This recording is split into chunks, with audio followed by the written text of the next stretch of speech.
Olá pessoas, vamos fazer um vídeo sobre prática de programação React Native num exemplo de 4 views práticas para iniciantes.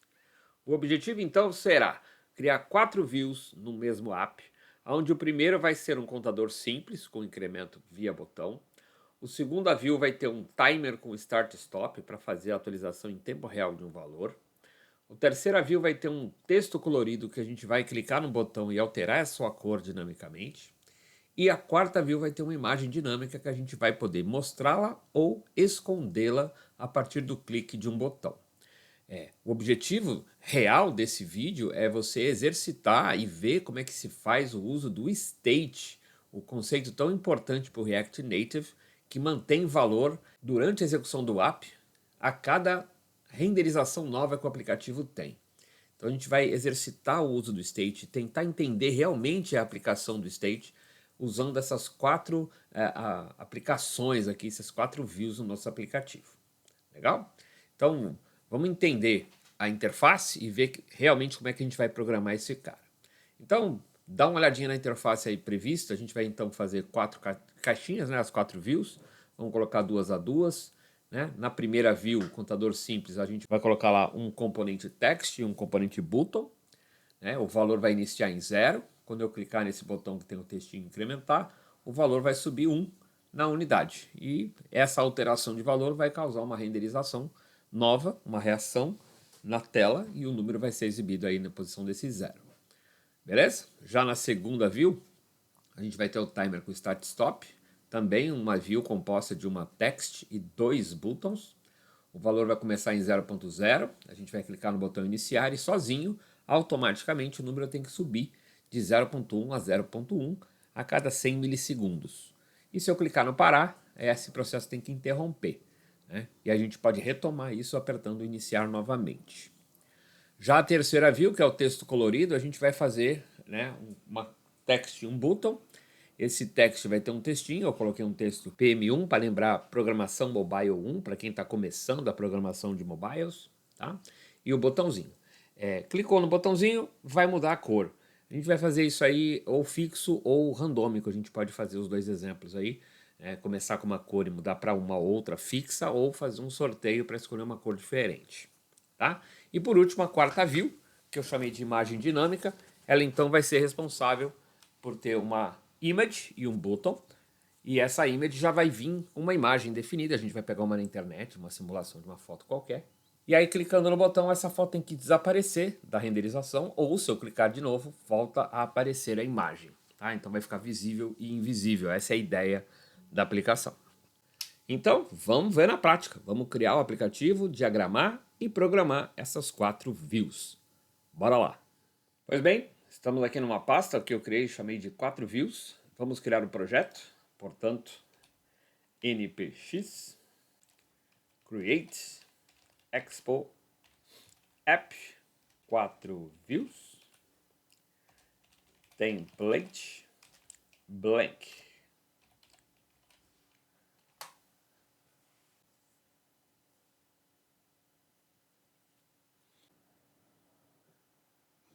Projeto criado, vamos acessar a pasta do projeto, 4 views. E dentro dela a gente vai poder rodar no meu emulador e também abrir no Visual Code. Vamos abrir primeiro, para já deixar ele prontinho para o trabalho. Prontinho, Visual Code aberto. Agora voltamos para o nosso prompt. Vamos dar o Start na aplicação, npx expo start. Assim que ele criar o servidor, a gente aperta a letrinha A para Android e ele abre no nosso emulador. Letrinha A. Pediu uma atualização do ExpoGo. Vamos deixar ele instalar.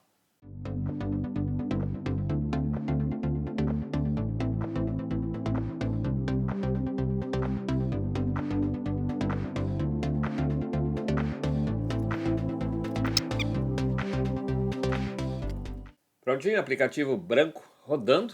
Vamos agora abrir lá no VS Code e fazer as nossas alterações no arquivo de app. Vou fechar aqui essa região para ganhar espaço de tela. E vamos limpar o que a gente não vai usar e deixar o que a gente vai precisar. Eu não vou usar status bar do Expo. Style Sheet eu vou usar para fazer a diagramação. O Text e a View vão ser usados, o Text mais de uma vez. View eu vou usar várias, então mantém. Aqui eu não vou ter esse texto, nem essa status bar. E esse primeiro conjunto de regras aqui, o chamado container, eu vou manter, porque ele vai ser a região principal, tela cheia, né? Que vai ter os 4 caras dentro. Então vamos manter ele. Só para dar uma graça, eu vou mudar a cor de fundo, porque branco é muito chato ficar usando branco o tempo todo, né? Põe uma outra cor aqui, você pode escolher uma cor com hexadecimal. Eu vou colocar um verde por enquanto. Qualquer coisa depois a gente troca, tá? Então o flex 1 está servindo para dizer ocupe o espaço total, então ele ocupa a tela toda. Aqui para mudar a cor de fundo. O align items e o justify para centralizar os seus elementos no centro, tanto na vertical como na horizontal. E vou colocar um paddingzinho também para dar um espaçamento interno de 20 para os 4 lados. Opa, não estava ligado no lock, prontinho, 20. Legal. Vamos dar um Ctrl S aqui. Ele já atualizou a tela, então está verde e os itens vão ser centralizados. Show. A gente vai precisar então de 4 quadradinhos, 4 views. Seria pensar em algo mais ou menos assim. Uma view, a gente vai abrir ela e fechá-la. E vai ter 4 delas. Então vou colocar as 4 aqui para discutir a ideia. Essas 4 caixinhas, views, elas vão estar colocadas duas a duas. Para facilitar o alinhamento, por causa do display flex, eu vou fazer uma quebra de linhas aqui. Essas 4 views então vão ser colocadas duas a duas. A gente poderia pensar então em trabalhar com a ideia do display flex, colocando então as 4, dizendo para o container py que ela é display flex, ela já é. Aí eu colocaria para ter um flex wrap, para quebrar quando não couber mais na mesma linha. Lembrando que ele não está em linha, ele está em coluna, porque o flex do celular é originalmente flex direction column e não flex direction row, como é na codificação de páginas web. Então eu poderia fazer isso e a gente vai testar só para você ver qual é o efeito, tá? Vamos fazer na prática, esse vídeo é para isso, vamos brincar para entender. Então para cada view dessa, eu vou fazer uma view só com a regra, depois eu duplico. Eu vou fazer um style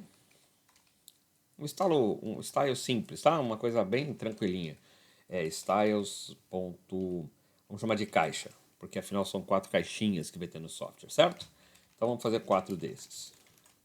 Então 4 com style caixa. Vamos aqui embaixo criar essa regra, caixa. E vamos tacar aqui os 2 pontos, a chavinha. E vamos dar uma largura para essas caixas. Vamos dar uma largura de, sei lá, vou chutar 180, 185 talvez, de largura. Pensando que o celular tem mais ou menos uma média de 380, às vezes 419. Vamos chutar aí 185. Vamos pôr uma altura também para a gente poder ver, já que não tem conteúdo interno. Vamos colocar uma altura parecida, vamos colocar os mesmos 185 para ser quadradinhos. Depois a gente vê se vai querer manter quadrado ou se vai querer fazer mais retangular. Beleza? Vamos dar um Ctrl S aqui para ver. Não consigo ver nada, porque não tem cor de fundo, não tem texto dentro. Vamos colocar corzinha? Vamos colocar branco. Vamos colocar um white. Vamos colocar em hexa. Background. Tacar um F aqui. E vamos dar um Ctrl S. E aí, estamos vendo 4 caixinhas brancas coladas uma na outra. Lembrando que é flex column, então ele está um em cima do outro. Se você quiser ter certeza do que está acontecendo, vamos pôr um gap para ver. Vamos, por exemplo, dizer assim, ó, pai de todos, põe um gapzinho de 10. Agora você está vendo as 4 lá. E elas não cabem, pela altura que a gente definiu, elas não estão cabendo. A primeira e a quarta caixinha estão para fora da tela. A primeira para cima e a última para baixo. Bom, não era nada disso que eu queria. Na verdade eu queria em linhas. Então vamos inverter. Vamos dizer aqui que eu quero um flex direction row, para falar que eu quero que seja em linha. E aí vamos ver o que acontece. Está lá, está em linhas. Show! Menos ainda a primeira caixa e a quarta caixa couberam na tela. Vamos colocar para quebrar, para fazer o flex wrap. Vamos fazer um wrapzinho aqui. Beleza. E agora nós temos os 4 de novo, só que porque eles estão grandes. Vamos diminuir um pouco eles. Vamos colocar com 150 para a gente ver se eles vão caber. Vamos lá. Olha lá, coube. Tá? A gente depois pode ajustar um pouco mais, 150 ficou pouco.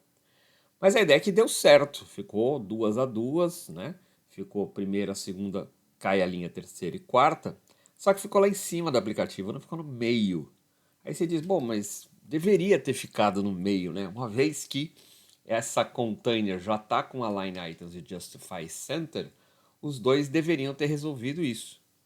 Mas infelizmente por conta do wrap isso não ocorre, porque ele vai ter que criar a quebra para baixo. Então ele vira de novo o padrão Flex Start, fica lá no topo. E tudo bem, se você quisesse manter assim, estava ótimo. Mas a minha diagramação original, aquele do desenho mostrado no PowerPoint, queria bem no centro da tela do celular. Então não vou conseguir fazer o display wrap com o Flex Direction Row, não no pai de todos, tá? Mas daria se você quisesse esse objetivo. Como eu quero bem no meio, então vou fazer o seguinte: em vez de fazer as 4 caixinhas, eu vou fazer 2 linhas com 2 caixinhas cada. E aí eu consigo controlar melhor a posição desses caras para ficar no centro da tela. Se você tiver uma outra solução, se você conhece um outro jeito de trabalhar, fica à vontade, a diagramação é sua. Eu estou tentando replicar o desenho que eu apresentei no PowerPoint, com um código que seria equivalente ao que você já conhece de web, né, do CSS clássico.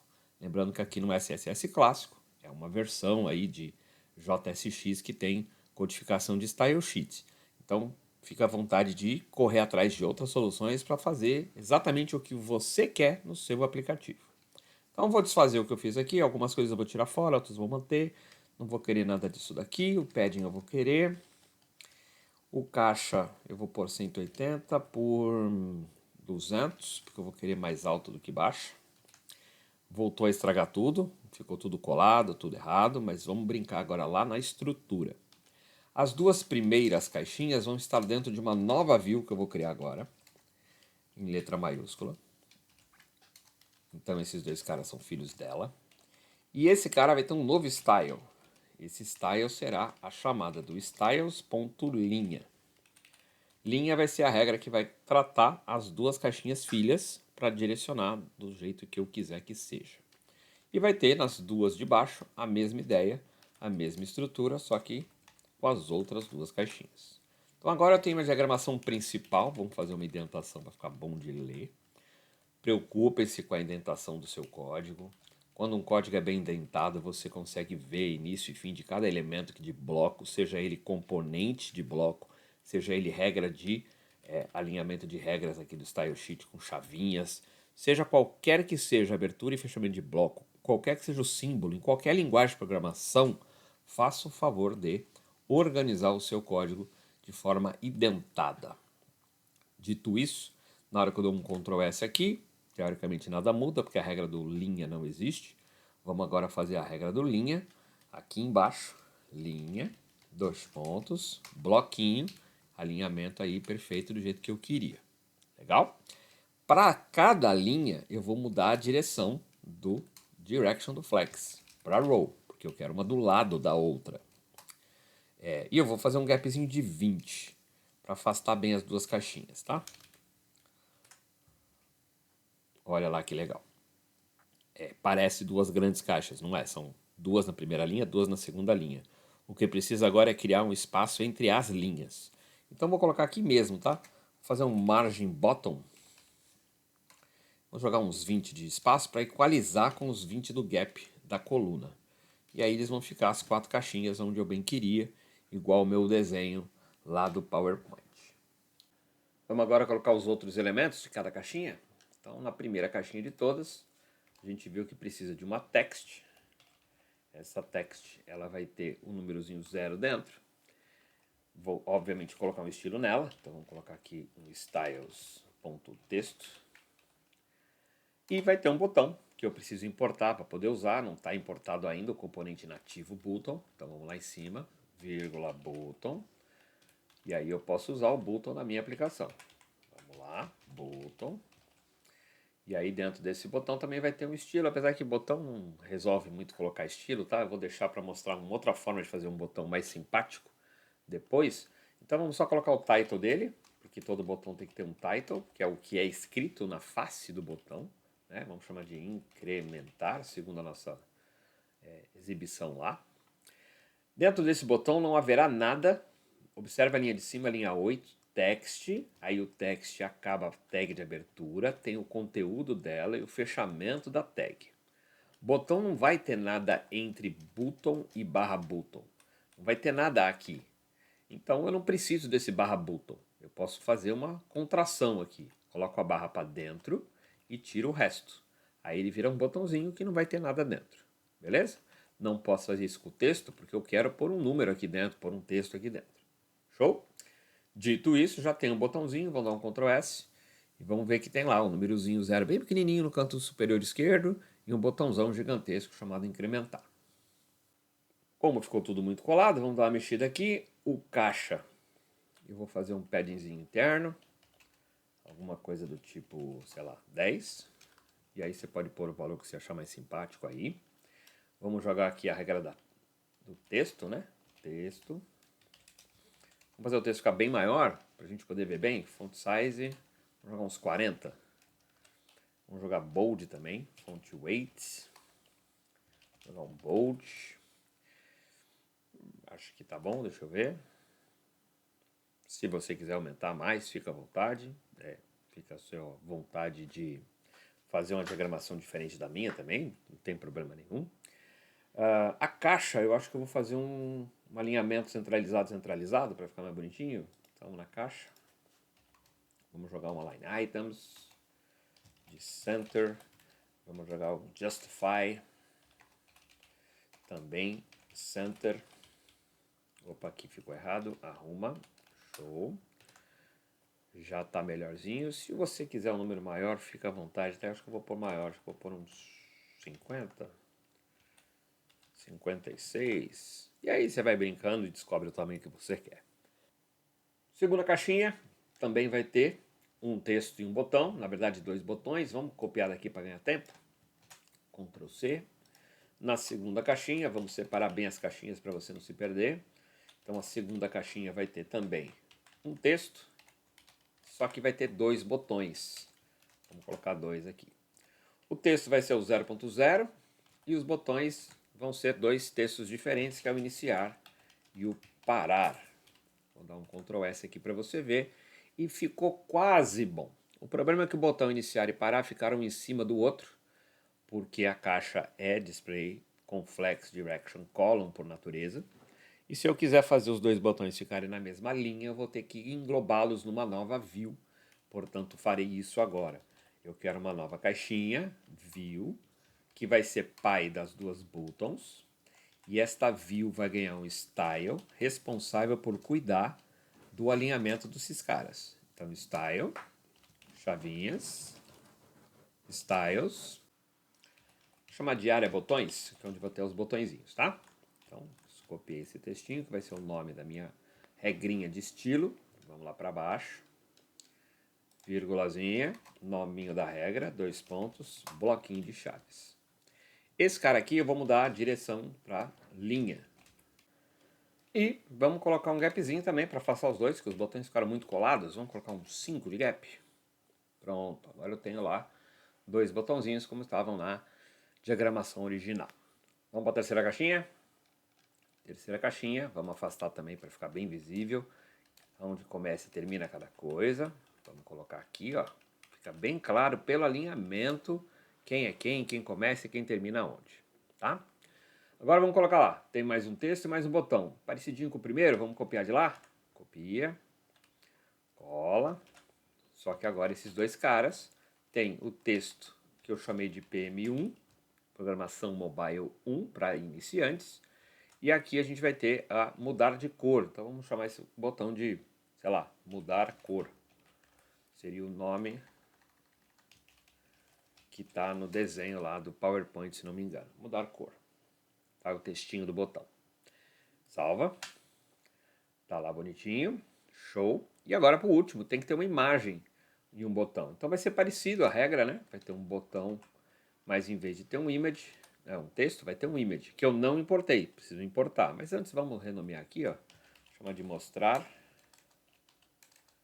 Mostrar barra eu queria uma barra. Esconder. Pronto. E agora vamos pegar uma imagem qualquer para colocar aqui. Eu vou pegar uma imagem na internet usando o Pixum.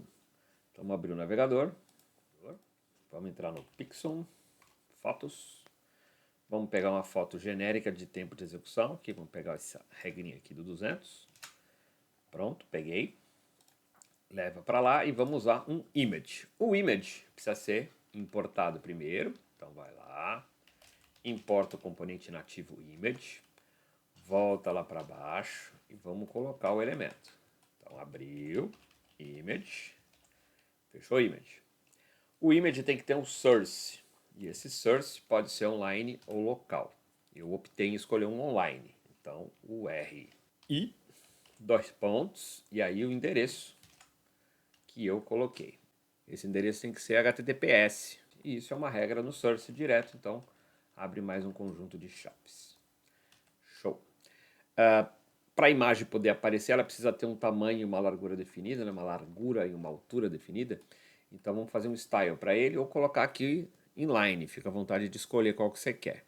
Eu vou fazer lá embaixo, tá? Então vamos pôr aqui um style e vamos fazer ele chamar o styles foto. Styles com S, foto. Pronto. E lá embaixo, vamos criar a regrinha, foto, 2 pontos, chavinha. Vamos dar uma largura para ela. Vamos colocar 100 por 100? 100. Depois você altera se ficar mais quadradinho, ficar feio, fica à vontade de alterar. Tudo isso que a gente faz aqui, você pode brincar de alterar, tá? Fica à vontade. Vamos salvar e vamos ver o que acontece. Tá lá a fotinho. Ficou muito colada, vou jogar um margin bottom aqui, ó, para empurrar para baixo o próximo elemento. Vamos colocar um espacinho de... não muita coisa, acho que 10 tá bom, né? Por 10. E podia ser um pouquinho maior essa foto, 100 por 100, ficou um quadrado meio estranho, não combinou com o tamanho do botão, aí você pode brincar. Sei lá, vamos colocar um 150, olha lá que bonitinho. Tá?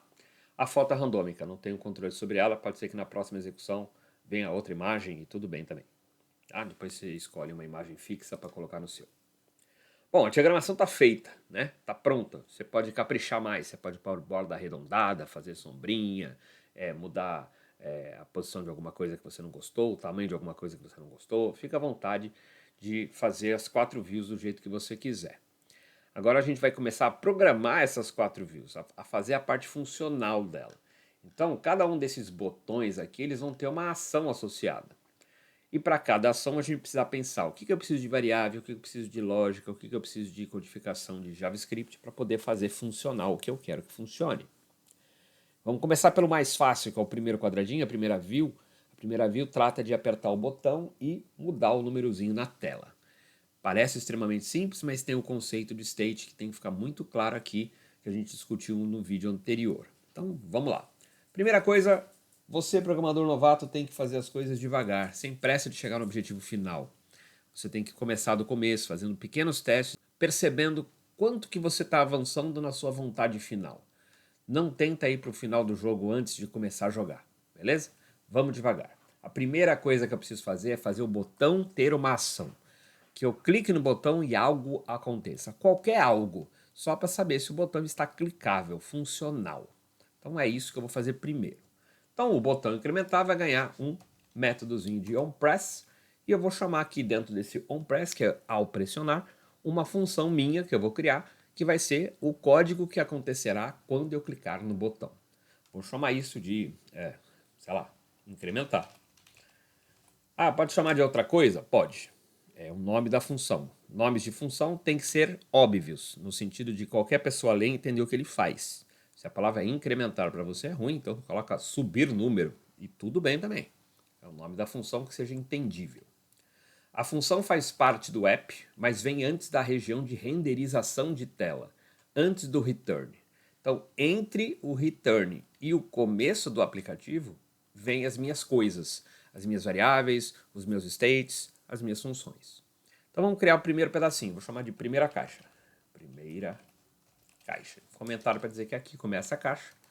E aqui é a parte da renderização, a parte do retorno.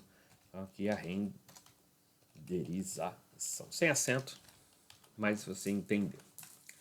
Para a primeira caixa funcionar, eu preciso ter uma function que eu chamei de incrementar. Funçãozinha normal, funçãozinha nomeada, JavaScript clássico. Beleza? E para testar se ele funciona, eu vou jogar um comandinho de alerta, que é horroroso, não use isso para muita coisa, só para o que for estritamente necessário. E eu vou só colocar aqui, ó, clicou, ponto e vírgula, e vou testar a minha aplicação. Qual é o efeito esperado? Sempre para antes de executar e veja o que você espera que aconteça. O meu botão chama incrementar e eu vou clicar nele pedindo para essa incrementação acontecer. A minha função incrementação só me diz, por enquanto, clicou na tela. Então, se eu clicar, tem que aparecer essa mensagem. Expectativa definida, vamos para o teste. Cliquei no botão, veio a mensagem do clicou no alerta. O meu botão está vivo, ele funciona, só não faz o que tinha que fazer, mas está meio caminho andado. Então vamos tirar esse alerta daqui e vamos fazer algo acontecer. Bom, eu gostaria de ser capaz de ter uma variável, por exemplo, número, que começasse valendo 0. Se fosse o JavaScript clássico, estava bom, estava perfeito. E aqui dentro eu poderia simplesmente dizer número, você é número mais 1, ou ainda, se você gostar mais, você podia fazer a contração e falar números é mais. Beleza? Mas vamos deixar o grandão para todo mundo entender. Isso aqui, se não fosse React Native, estava pronto. Só mandava agora, faltava dizer para mostrar na tela esse númerozinho. E é justamente esse é o bolo do gato. Essa variável const número é uma variável do aplicativo, uma variável global do aplicativo. E ela vai ser alterada cada vez que você apertar o botão, porque o incrementar vai ser chamado. O problema é que cada chamada da função, a cada clique, eu deveria interferir na tela. E para fazer isso, eu preciso mudar um estado da aplicação. Então não vai ser uma variável simples, vai ter que ser uma variável de state. Então, para definir isso aqui do jeito certo, para ser um state, para eu poder manter o valor, para poder renderizar esse valor na tela, eu vou ter que preparar o state. Vamos lá. Primeiro eu preciso ter um import.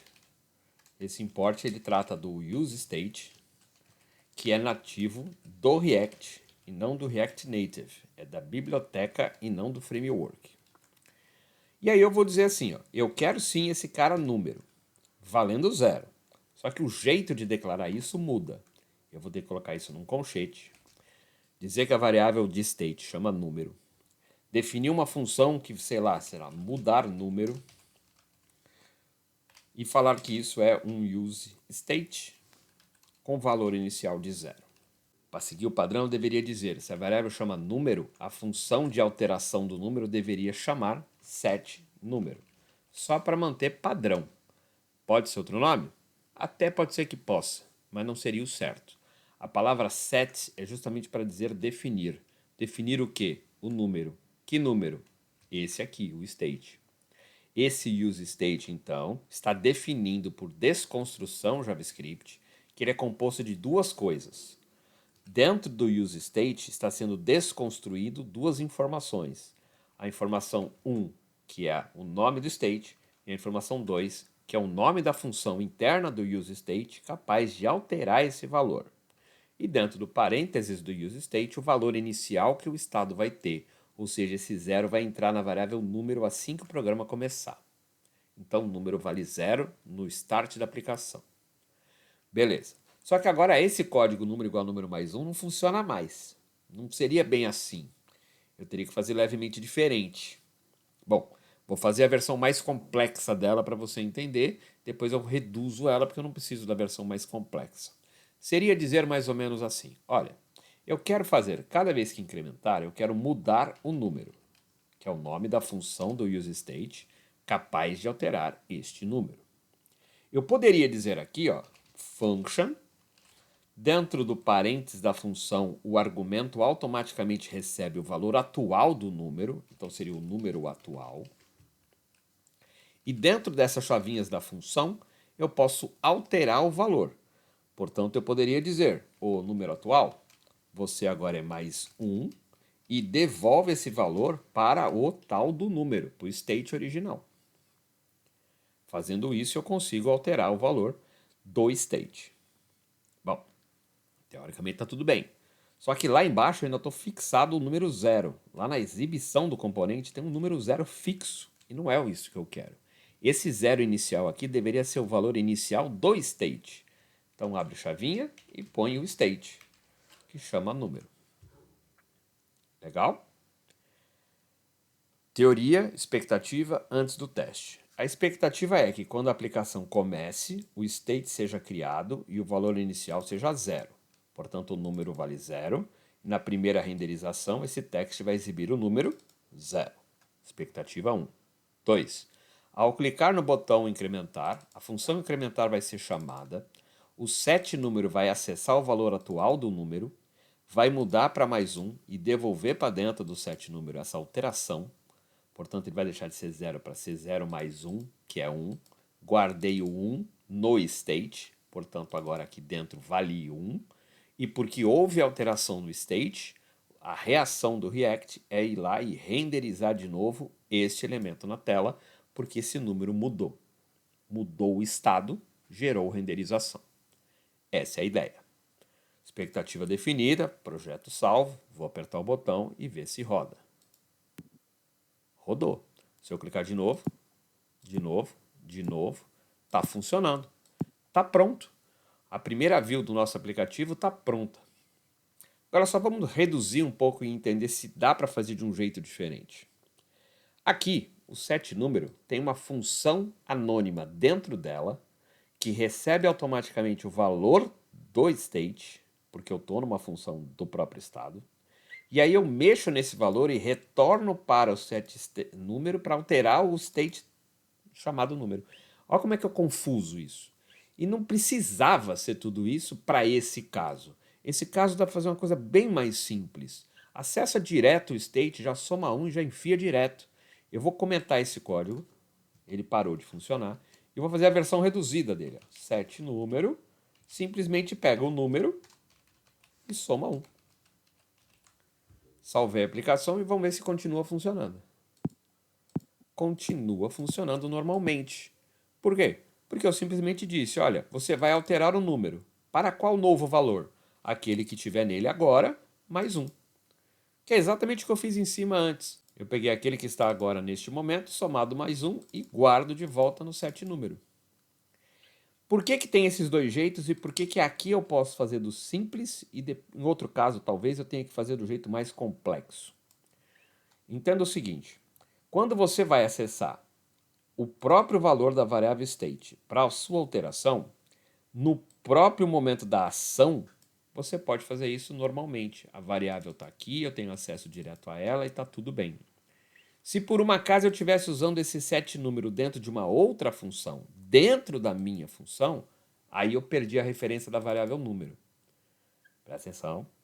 Se esse cara tivesse sido chamado numa outra função chamado testar, tá? Testar é o nome da minha função. Dentro da minha função eu vou fazer o uso do set número. Beleza? Claro que testar não existe, mas vamos supor que existisse. Function testar. Tá? Obviamente está incompleto, obviamente não está funcionando, é só para testar. Então aqui vai ter alguma coisa. A ideia é que se eu vou usar o set número dentro da chamada de outra função por algum motivo, a variável número que eu estou usando aqui já não vai ser a mesma daqui de fora. Porque agora eu estou mandando para dentro do testar e o contexto muda. Então vai dar erro. Se eu faço o set número do jeito que estava aqui, veja a diferença para ver se você entende a lógica. Vamos comentar essa linha, descomentar essas. E vamos fingir que eu estou usando o testar aqui. Ó. Testar, joga o set número lá para dentro. Vamos supor que fosse isso. Não é, tá? É só para querer justificar o que eu estou dizendo. O fato é que esse testar aqui vai usar o set número dentro dele. E aí a variável número não existe mais, mas não tem problema não existir mais, porque o próprio set número, se eu fizer nessa sintaxe, eu tenho acesso direto ao valor atual da variável, porque o set número internamente tem acesso à variável. Então eu consigo utilizar essa variável numa boa. Beleza? É confuso? Sim. Eu quero que você teste. Neste exercício do incrementar caixinha 1, não precisamos fazer isso.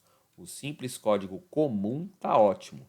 Volta tudo para trás e tira esse testar daqui. Isso aqui está mais do que suficiente para este caso. Resumindo, porque no momento do incrementar, eu já vou no set número e troco o número para o número novo. Ponto final, não tem interação com outra função, não estou mandando para outro lugar, não é função callback de outra, é simplesmente pega e troca. Se eu quisesse falar, ó, troca para o número 600, sem somar nem nada, só troca para 600, funciona. Tá? Se eu simplesmente apertar aqui incrementar, ele vira 600. Ignorando inclusive o valor anterior que tinha. E tudo bem. Mas neste exemplo, a gente queria pegar o número anterior, que é o valor atual desse indivíduo, e somar mais um. E esta soma está sendo colocada como parâmetro de entrada do set número. Então, se o número é 0, 0 mais 1 vira 1, e o 1 entra no set número, consequentemente o número volta a ser 1. Espero que tenha ficado claro. Legal? Então, para esse caso, a gente pode deixar simplesmente isso. Não precisa dessa complexidade toda. Outra caixinha do nosso aplicativo vai precisar disso. A caixinha de número 2, a próxima da nossa brincadeira. Então, vou tirar daqui, vou deixar simplificado e vamos brincar. Bom, caixinha 1 está pronta. Se eu clicar, ele vai e soma 1 a cada vez que eu clico. Show! Caixinha 2 já é diferente. Caixinha 2 tem dois botões. O primeiro seria fazer parecido com esse que a gente acabou de fazer, só que de forma automática. Eu não quero ficar clicando. Eu quero que ele aperte uma vez só e ele suba sozinho, de tempos em tempos. Volta para o primeiro pensamento. A minha primeira ação de novato é fazer o botão ter vida. Vai no botão, veja onde ele está. Cria-se o onPress. Cria-se uma função para que ele faça. Vou chamar de iniciar tempo. Iniciar tempo é uma função que trata da caixinha 2. Então, vou colocar aqui um comentário e falar segunda caixa. Ou segunda view, se você preferir, fica à vontade. A partir deste momento, eu estou falando da segunda caixa e ela vai ter uma função chamada iniciar tempo. Função nomeada, JavaScript tradicional. Show. Vamos ver se ela funciona? Alert, iniciar. Salvei e vamos clicar no botão. A expectativa é que ele dê um alerta com essa palavra. Olha lá, iniciar. Beleza. Cada vez que eu clicar, ele dá um iniciar. Show. O botão está vivo. O que eu quero fazer agora? Eu quero mexer no valor da tela, que é 0.0. Para mexer num valor em tempo de execução, eu preciso usar state. Então, vamos definir um state para esse cara. Const com um chetinho. Isso vai ser uma desconstrução do useState, que se eu escrevesse direito funcionava. O useState me devolve duas coisas, obrigatoriamente. A variável do estado e a função que altera esse estado. Então vamos dar nome para eles. Eu vou chamar ele de valor e set valor, para manter o padrão. Legal? Então tá aí as definições. E o valor inicial vai ser 0.0. Show. Se o valor de... Ficou horrorosa a minha frase, mas vamos lá. Se o valor da variável state valor é 0.0, é esse 0.0 que tem que vir para a tela. Então eu tenho que ir lá embaixo dizer, olha, este 0.0 estático não é mais estático, ele é o nome da state, valor. Se eu der um Ctrl S, vai ter que continuar mostrando 0.0 na tela, porque eu estou mostrando o valor. Ah, Fred, mas mostrou 0 sem casa decimal. Então formata para mostrar com casa decimal, porque 0.0 é 0. Não está errado ele está mostrando 0 para mim. Ele só não disse na hora de renderizar na tela que eu queria com uma casa decimal. Então, no lugar onde eu mostro, que é o valor, vou jogar um toFixed, maravilhoso do nosso JavaScript tradicional, e jogar aqui o número de casas decimais que eu quero. Se eu quisesse duas, bastava colocar um toFixed 2, que ele mostra com duas casas pós-vírgula, no caso, pós-ponto de casas decimais americanas. Eu quero uma só, então, umzinho no parênteses. Show! Já estou mostrando o valor inicial do state, agora eu quero mudar este valor. Bom, pensando do mesmo jeito, se a gente fez um set número com número mais 1, seria pensar um set valor com valor mais 0.1. E se a gente parasse aqui, a expectativa era que toda vez que eu clicar no botão iniciar, eu disparo a função iniciar tempo, que não está iniciando tempo nenhum, por enquanto, mas está mudando o valor para o valor atual mais 0.1. Então ele vai se comportar parecido com o botãozinho da primeira caixinha, só que ele sobe de 0.1 em 0.1. Tranquilo? Mas eu não queria que fosse manual, eu queria que fosse automático. Bom, JavaScript tradicional tem uma função de controle de intervalo chamado setInterval. Então eu quero fazer um intervalo. Eu quero garantir que de tempos em tempos algo aconteça. Então o meu setValor vai ter que ser chamado em intervalos regulares de 100 milissegundos, no caso. Eu vou testar com 1 segundo e depois a gente baixa o tempo. Vamos lá. Eu quero dizer então que quando eu apertar iniciar tempo, né, o botãozinho que dispara essa função, o que eu realmente queria fazer não era automaticamente mudar o valor. Era construir em memória uma rotina paralela usando o setInterval, dizendo para o meu computador que ele vai ter dois processos, o processo natural e o processo paralelo de intervalos regulares. É uma corrotina, digamos assim. Tá? Então esse meu setInterval, ele vai ter uma function e ele vai ter um temporizador. Vamos colocar um segundo, que é 1000. E dentro desse corpinho da função é onde eu coloco o que vai se repetir de 1 em 1 segundo. Vamos testar o setInterval? Não testa o setValor, deixa ele quieto. Vamos colocar outra coisa para ele mostrar para mim. Um alert dizendo oi. Vai mostrar um alerta a cada 3 segundos, tá? Só para testar. Só para ver se o intervalo está funcionando. Então agora se eu clicar no iniciar, ele vai chamar o iniciar tempo. O iniciar tempo vai definir um intervalo periódico de 3 em 3 segundos para me dizer oi. Vamos ver o que acontece. Iniciar, 3 segundos depois, ele vai me dar um oi. Aí eu fecho, passou mais 3 segundos, ele me dá outro oi. Passou mais 3 segundos, ele vai me dar outro oi e vai ficar preso nisso por resto da eternidade. Isso não é bom para a minha aplicação, então eu vou dar um restart nela. Volto aqui e aperto o R de reload. Não consegui dar o reload porque a aplicação está tão rápida com a chamada da mensagem que o reload não entra. Uma solução tranquila é fechar a aplicação. Vou fechar a aplicação. Ctrl C para parar o software. Se você também não está conseguindo parar o software, é porque por mais que o aplicativo esteja fechado, o servidor está rodando a corrotina de 3 em 3 segundos. Então é só fechar a janelinha. Agora você fechou o servidor junto, porque o Ctrl C que pararia ele não conseguiu parar.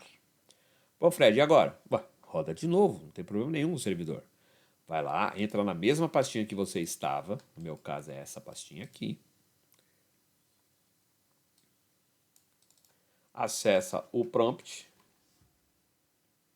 e roda a aplicação de novo. npx expo start.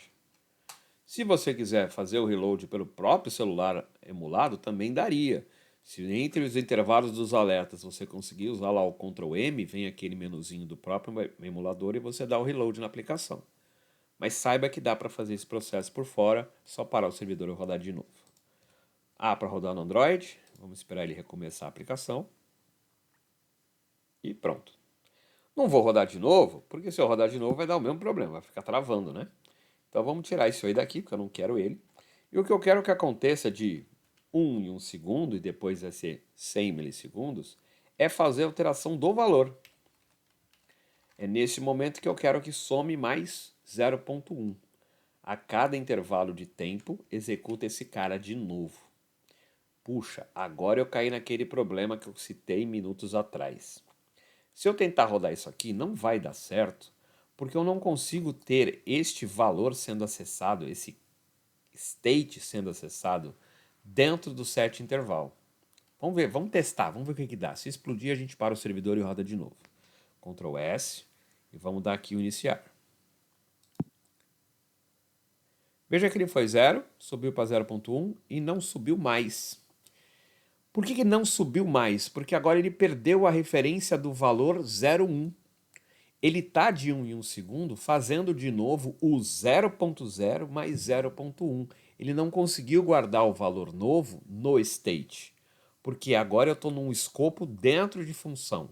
A minha variável de state está dentro do setInterval. e agora eu não estou conseguindo mais acessar o valor diretamente.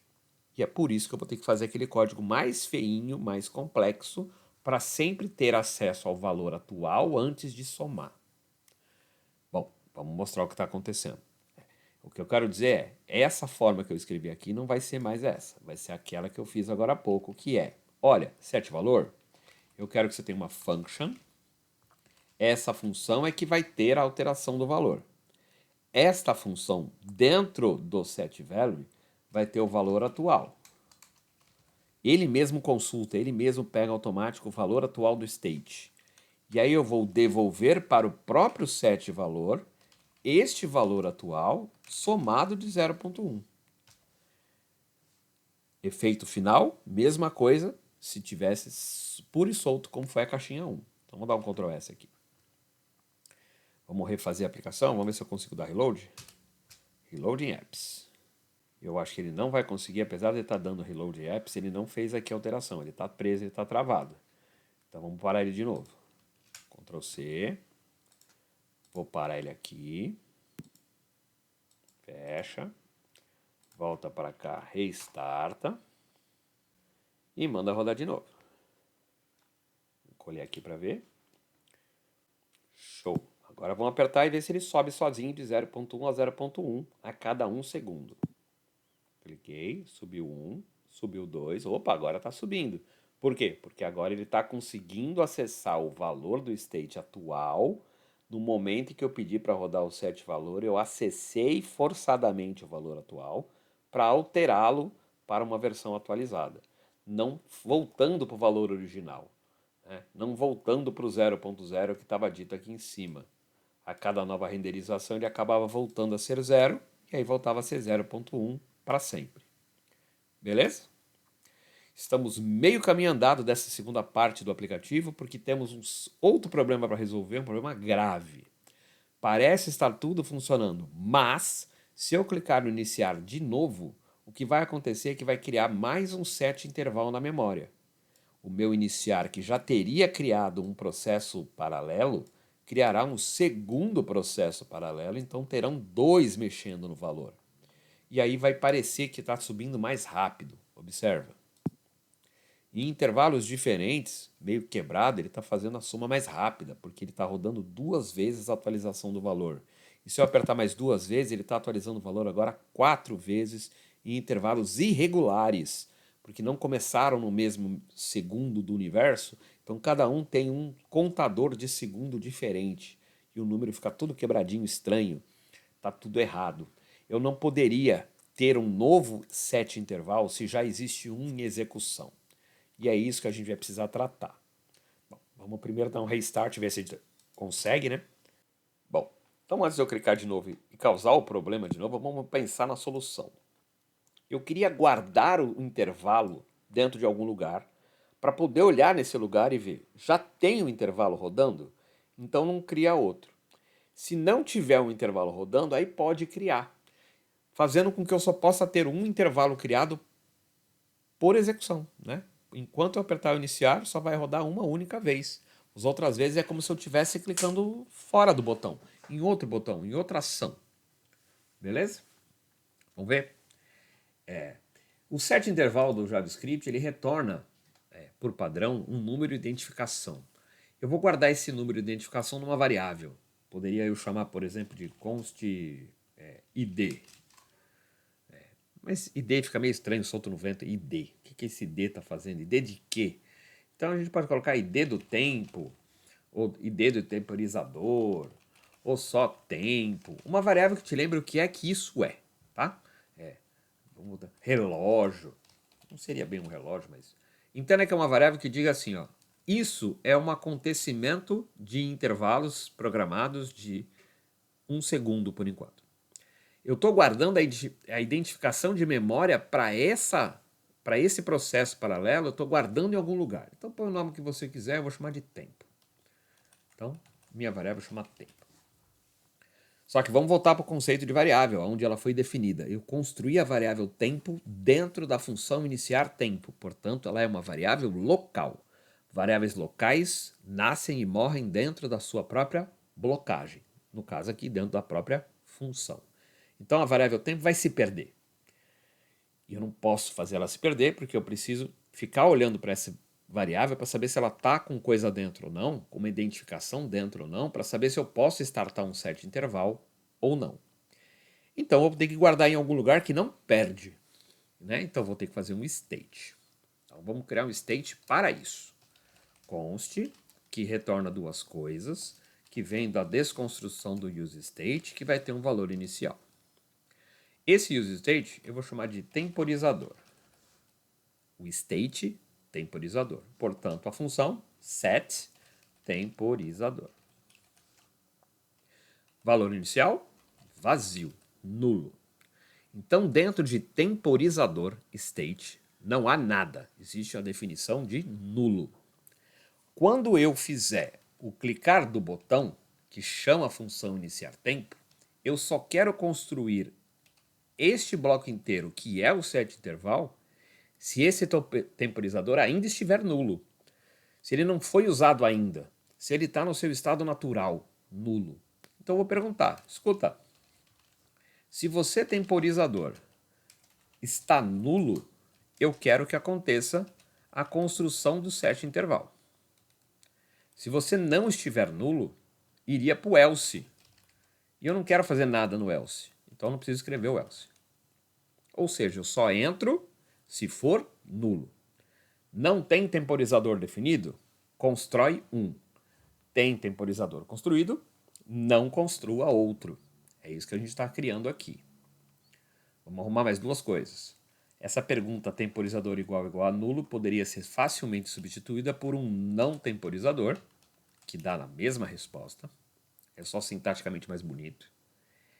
E esse cara, uma vez criado, lembra que tempo vai deixar de existir, que é variável local. Então vamos guardar ela dentro do temporizador. Set temporizador, guarde essa identificação do set intervalo para não perder. E inclusive para poder dizer, agora já tem, não crie outro. Legal? Então vamos lá. Expectativa, clicar no iniciar, que já está com o state valendo 0.0 e que está com o state de temporizador nulo. São as duas informações das linhas 14 e 15. 0.0 e nulo. Apertei no botãozinho iniciar, chamei a função. Vou olhar para dentro do temporizador. Beleza, está nulo. Então, se está nulo, faz o set interval e guarda em tempo. Como o tempo vai sumir, guarda esse tempo no state do temporizador, que deixou de ser nulo. Show. E aí, vai passar um segundo e vai atualizar o valor. Vai passar outro segundo, vai atualizar o valor. E vai ficar normalmente rodando sozinho. Se o usuário tiver vontade de clicar no iniciar de novo, quando ele clicar, vai chamar a função iniciar tempo. E vai ser consultado se existe algo dentro do temporizador. E tem, porque como eu já cliquei antes, eu já guardei o identificador do tempo lá dentro. Ele não está mais nulo. Se ele não está mais nulo, ele não faz o if. E ele não vai fazer nada. É como se eu tivesse apertado no botão sem ação. Ele ignora. Ele não faz mais nada. Se você quiser fazer um else para testar, ó, else. Vou colocar um alerta. Já tem. Já tem temporizador. E aí eu não consigo criar outro. Beleza? Depois eu vou tirar esse else, é só para testar. Vamos testar? Salva. E vamos apertar o botãozinho assim que ele terminar de referenciar. Beleza. Vou apertar a primeira vez, o temporizador vale nulo. Portanto, crie o temporizador. Tá lá, tá rodando. Em um segundo atualiza o valor. Eu vou clicar de novo. O temporizador agora não vale mais nulo, porque ele tem o identificador de quem está rodando. Então ele me diz, já tem o temporizador. Não vou fazer outro. Não vai mexer no tempo aqui, porque ele não está criando um segundo set intervalo. Ele está só dizendo, não posso fazer porque já tem. Não posso iniciar de novo porque já tem. Beleza? Resolvi o problema de concomitantes set intervalos em paralelo, executando alteração no valor. Você está percebendo então que o uso do state é vital e que esse state é o local onde eu vou conseguir manter valores durante a execução dinâmica do meu aplicativo. Show. E o parar? Falta o parar para terminar a caixinha número 2. O parar teria que interromper o meu intervalo. Ótimo, tá fácil de fazer. Vamos lá. Vai no botãozinho primeiro, crio o eventozinho do onPress, põe um nominho para uma função, vou chamar de parar tempo. Salvei esse nome no Ctrl C, vamos tirar isso aqui para ganhar área, e vamos criar aqui em cima. Depois da minha função de iniciar, vou criar uma função de parar tempo. Show?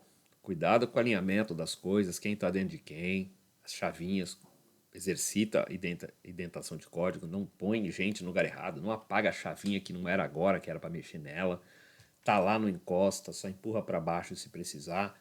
Não sai apagando coisa que você vai perder as referências das chavinhas, vai estragar tudo. Legal? Vamos lá. O else eu não quero mais, tá? Não quero mostrar alert nenhum. O que o parar tempo tem que fazer? Tem que parar o set intervalo. JavaScript clássico tem um comando para isso, chama clear intervalo.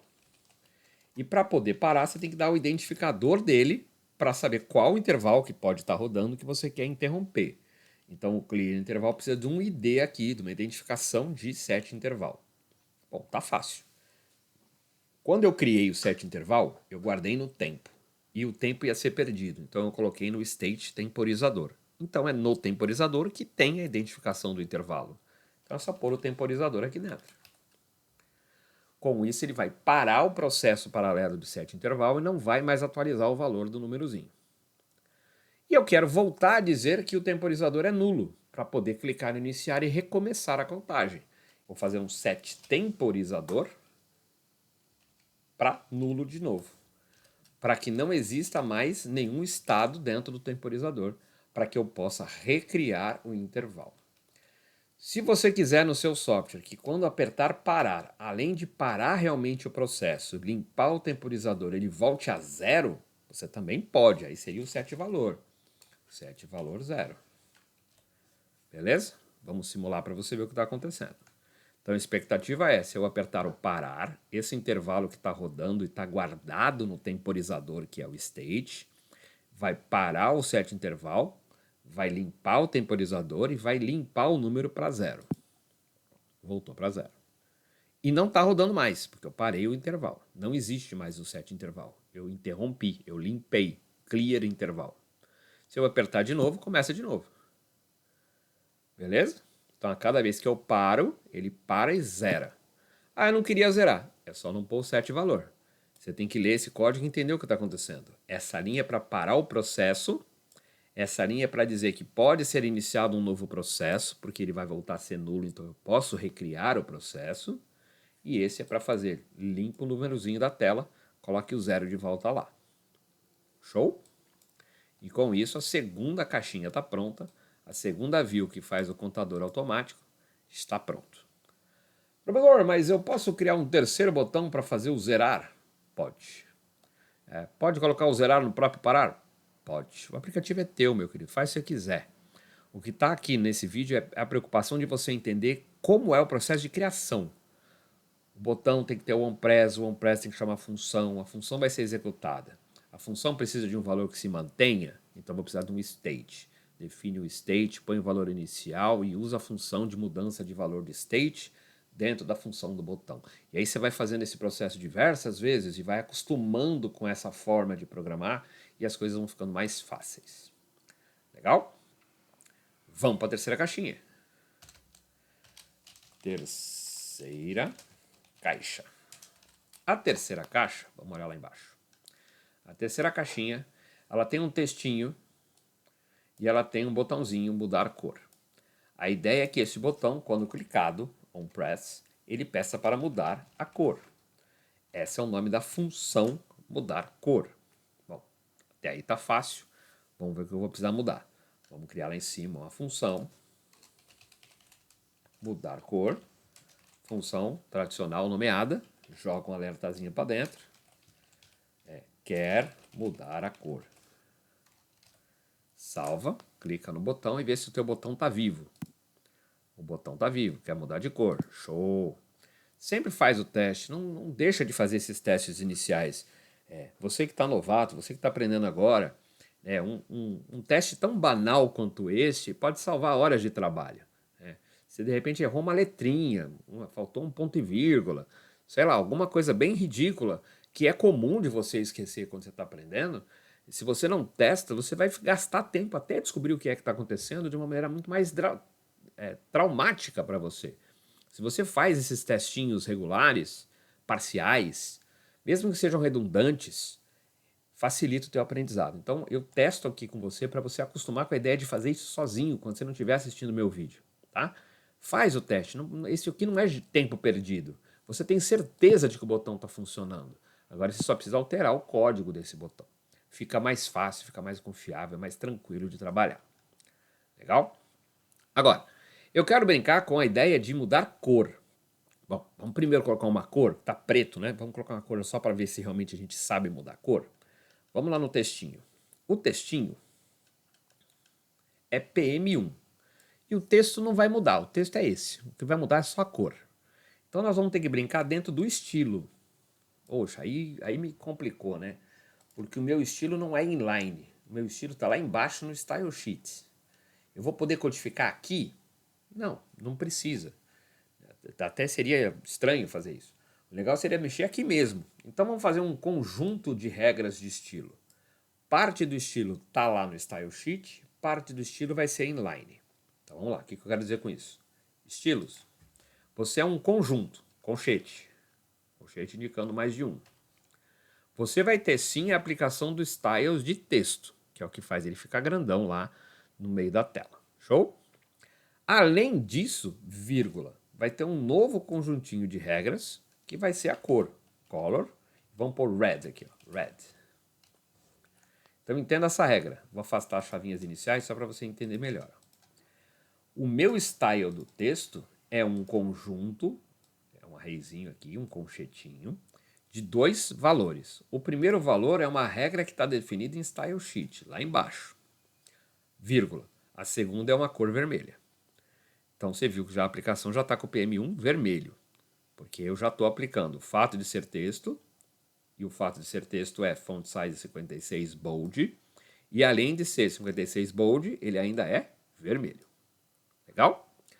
E eu quero mudar essa cor, então eu quero mudar esse red. Então não vai ser fixo.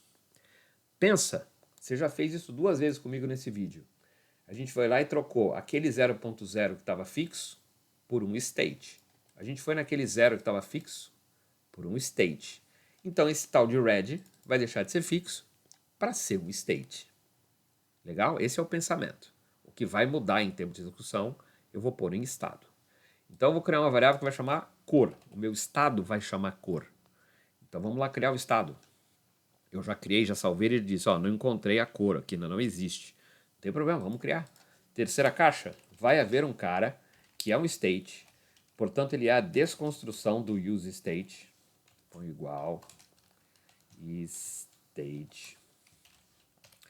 O primeiro pedaço é o nome da variável de estado, que eu chamei de cor, e o segundo é a função de alteração desse state. E a cor inicial é, vamos fingir que vai ser o vermelho, tá? Então começa como vermelho, e já deu certo. O estado inicial é red, red está na variável cor de estado, e a cor de estado está sendo aplicada na cor do texto. Sou vermelho por padrão. Agora quando eu clicar no mudar cor, eu quero ir lá no mudar cor e mudar essa cor. Oh, tá fácil. Set cor, se eu clicar eu quero ficar azul, blue. Vou salvar e vou fazer o clique do botão. Expectativa, ao clicar no botão dispara a função mudar cor. A função mudar cor altera o valor da cor do state, usando a função do state set cor, dando um novo valor para ela. Então a expectativa é que mude. Mudou. Tá pronto. Caixinha 3, pronta. Já mudei a cor. Mas vamos dar uma brincada. Vamos fazer uma randomização de cores, só para a gente ter aí também o uso da variável de randomização, né, da função de randomização do JavaScript. E aí vamos criar uma regrinha de cores. Então vamos brincar. Agora é só brincadeira, porque já está pronto, tá? Vamos definir um conjunto de possíveis cores. Então dentro da função vai ter uma variável. E eu vou dizer assim, ó, as possíveis cores serão um conjunto fechado de cores. E aí vou pôr um conjuntinho de cores aqui. Quantas cores eu quiser. Chuta. Então, por exemplo, vai ser vermelho, ou amarelo, ou verde, ou azul, ou pode pôr cor em hexa também, babaca, né? Babaca é um cinza. E vai colocando todas as cores que você gostaria que fosse, de repente um purple. Tá? Então, põe as cores possíveis. E agora eu quero sortear um número que representa o índice de uma dessas cores. Então, quantos índices eu tenho? 1, 2, 3, 4, 5, 6 índices, portanto, índices de 0 a 5.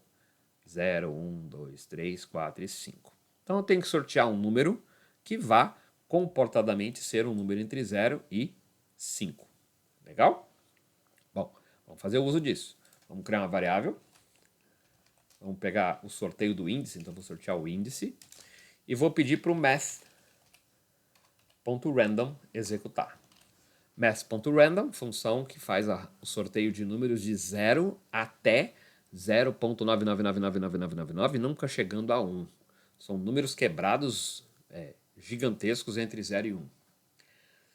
Que não me atende de nada, então eu quero fazer isso vezes a quantidade de cores que eu tenho. Quantas cores eu tenho? 2, 4, 6. Então, vezes 6.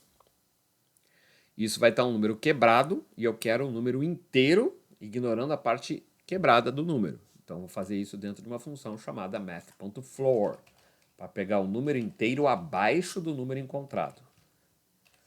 Beleza. E agora eu tenho a indicação de qual índice foi sorteado. Fred, não entendi. Tá bom, abre a calculadora e vamos fazer teste. A calculadora diz assim, ó, se eu tirar um número sorteado entre 0 e 1, qualquer número quebrado entre 0 e 1, vamos chutar um aqui, 0.874. Foi um número sorteado entre 0 e 1. Esse número não me atende a nada, né? Então vou multiplicar ele pela quantidade de cores que eu tenho, vezes 6. Então seria o número 5,244. Eu vou baixar o número para o número inteiro para baixo, seria o 5. Sendo 5, ele ia pegar aqui, ó, 0, 1, 2, 3, 4, 5. Ia pegar o índice do purple. Tá, vamos pegar um número bem menor. Sorteou 0.3847. Aí vamos multiplicar por 6, que é a quantidade de cores. 2,3. Inteiro para baixo é 2. Então 0, 1, 2, ele seria a cor verde. Ficou claro isso? Essa é a ideia. Poder sortear os números a ponto dele poder ser a escolha do índice do meu array de cores. Sabendo o índice do array de cores, não vai ser fixo blue, vai ser das cores aquela que eu sorteei. E agora está pronta a brincadeira, ele vai mudar de cor randomicamente a cada clique. Vamos brincar. Mudar. Mudar. Cinza, babaca. Mudar. Azul de novo. Mudar. Vermelho. Mudar. Purple. Mudar. Vermelho. Mudar. Amarelo. Tá vendo que ele está sorteando e aplicando a cor conforme o sorteio. Às vezes sai repetido, às vezes não sai repetido. Legal? Caixinha 3, pronta. Espero que você tenha entendido o processo de randomização, brinca com ele. E vamos para a quarta caixinha para encerrar a nossa aplicação. Então, quarta caixa. Show. Vamos entender a quarta caixa. A quarta caixa diz assim, olha, existe uma imagem na tela. Quando você clicar no botão, se a imagem estiver na tela, tira ela da tela.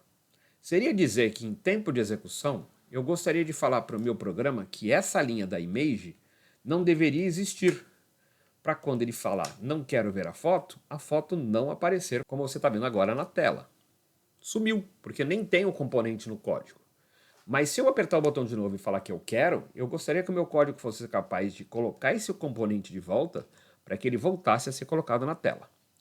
Ou seja, eu quero pôr ou tirar um componente da view conforme a situação de uma variável que eu vou criar para definir se é para aparecer ou não a figurinha.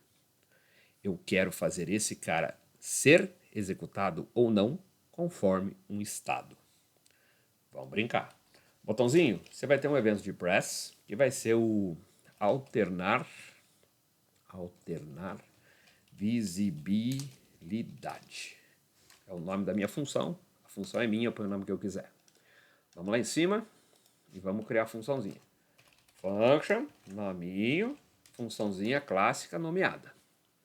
Vamos testar se ele funciona. Alerte. Clicou. Tá mais do que bom. Salvei. Expectativa é que venha a mensagem de clicou. Show, deu certo. O botão tá vivo. Agora vamos entender o que eu quero fazer. Eu quero ter uma variável que a cada vez que eu clico, eu vejo se ela está marcada para ser visível ou invisível. Então, uma situação booleana, true ou false. Então, vamos criar um estado. Const, conjuntinho de duas partes, que é a desconstrução do meu use state. Legal. Vou chamar de visível, é o nome da variável do estado, e, consequentemente, setVisível é o nome da função que será capaz de alterar esse valor. E como a imagem começa aparecendo, o valor inicial vai ser true.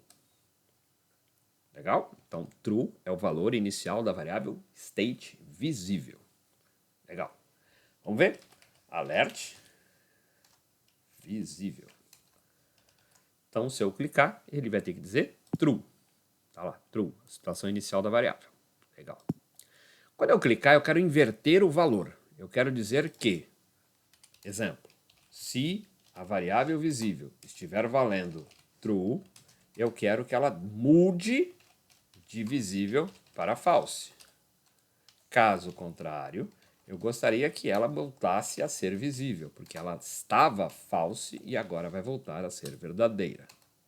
Então, fiz um conjuntinho de if else para fazer o entendimento que se a variável for valendo true, ela agora vale falso, e se ela vale falso, ela cai no else e volta a valer true. Então ela vai ficar alternando entre true, false, true, false, true, false. Beleza? Esse if está exageradamente grande, não precisa ser isso. Você sabe que não se escreve igual a true, seria só colocar if visível. Já estaria perguntando pela verdade, então também é uma forma de redução. Você também sabe que if não precisa ter chaves se for um comando por bloco. Poderia ser uma coisa simplificada desse jeito. Também fica reduzido. Todas essas formas de escrita estão corretas. E eu ainda vou fazer uma melhor que chama operador ternário. Mas vamos testar só o funcionamento desse cara. Eu quero ver se aparece true ou false alternadamente. Vamos lá. Clicou, true. Cliquei de novo, false. Cliquei de novo, true. Cliquei de novo, false. Tá dando certo, tá alterando o valor do state. Eu estou tendo sempre a armazenagem do valor alternado entre true e false. Show. E eu poderia fazer isso simplesmente dizendo, olha, em vez de fazer esse if gigantesco, faça o seguinte, set visível, pegue o valor do visível e negue-o, not visível. E dá na mesma. Porque já que é uma variável booleana, se ele é não verdade, ele é falso. E se ele é não falso, ele é verdade. Eu estou invertendo. Tá? Eu estou fazendo um not na frente. Vamos testar só para saber que continua igual. Ó, true, false, true, false. Continuei alternando o valorzinho de true ou false. Legal? Agora eu quero usar, em vez de mostrar na tela, no alert, eu quero usar isso na renderização. Eu quero usar lá embaixo, na parte do return da minha view. Então eu vou lá embaixo dizer o seguinte, olha, esse image tem uma regra para ele aparecer. Não é aparece sempre. É aparece se aquela variável de estado está marcada como true. Então eu vou jogar um bloquinho de código. Vou perguntar, visível, você está valendo true? Operador ternário. Se você está valendo true, faça uma coisa. Caso contrário, faça outra coisa. Se o visível for igual a true, eu quero que esse image seja colocado em tela. Então esse é o lado verdadeiro do meu operador ternário. Se visível vale true, eu quero a imagem. Caso contrário, eu não quero a imagem. Vou pôr nada no lugar da imagem. Nulo no lugar da imagem. Como nulo é um componente simples, não precisa do parênteses, mas tudo bem. Show? Então estou perguntando aqui, ó. Visível você vale true? Perguntinha. Se vale, põe o image. Se não vale, põe nada. É como se não tivesse o image. Legal? Beleza. Mais uma vez, fale o comentário. Perguntas de igualdade igual a true, fica feio no código, basta perguntar direto. Você é visível? Se você é visível, mostra a imagem. Se não é, mostra nulo. Vou salvar. Expectativa agora é que quando eu clico, ele vai ter que mudar o estado, e mudando o estado, vai ter que mudar a situação da imagem.